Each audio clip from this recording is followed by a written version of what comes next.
আসসালামু আলাইকুম গাইস, আপনারা সবাই কেমন আছেন? দেখতে পাচ্ছেন আমাদের মুরগিগুলো খাবার পাত্রের উপর বসে আছে। কেউ দাঁড়িয়ে আছে, কেউ একসাথে দল বেঁধে আছে। এক একজনের এক এক রকম প্রকৃতির কারণে ভিন্ন রূপ। চারদিকে বৃষ্টি হচ্ছে, যার ফলে ঠান্ডা হচ্ছে।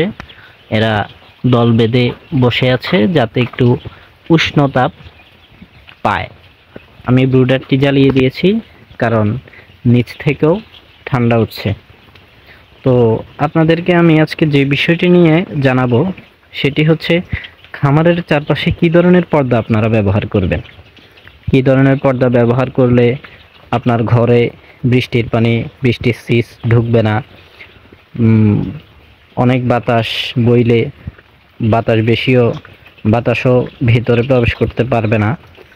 এ ধরনের বিষয়গুলো নিয়ে আমি আপনাদেরকে আজকে জানাবো।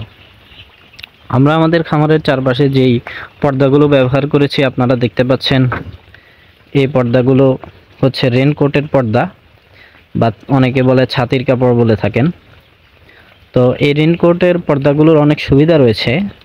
আপনি যদি আপনার খামারের চারপাশে এগুলো ব্যবহার করেন তাহলে সেই সুবিধাগুলো আপনি পাবেন। সুবিধাগুলো হলো, আপনি যখন আপনার বৃষ্টি হবে প্রচুর পরিমাণে, তখন খামারের ভিতরে কোনোভাবেই পানি প্রবেশ করবে না। এছাড়া অনেক বেশি বাতাস বইলে আপনাদের খামারে এই পর্দাটি কারণে এই বাতাসগুলো ভেতরে প্রবেশ করবে না।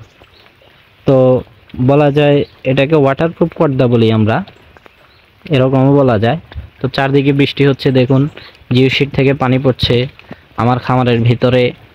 আমার মুরগির বাচ্চাগুলো অনেকটাই সেফ। তো উপর দিয়ে কোনোভাবেই সিজ ঢুকতে পারতেছে না।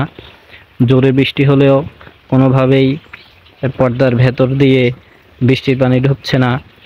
এক্ষেত্রে আমি অনেকটাই সেফ আছি, আলহামদুলিল্লাহ। আপনারা যদি এ ধরনের পর্দা ব্যবহার করে থাকেন তাহলে আপনারাও উপকৃত হবেন। ভালো থাকবেন, ধন্যবাদ।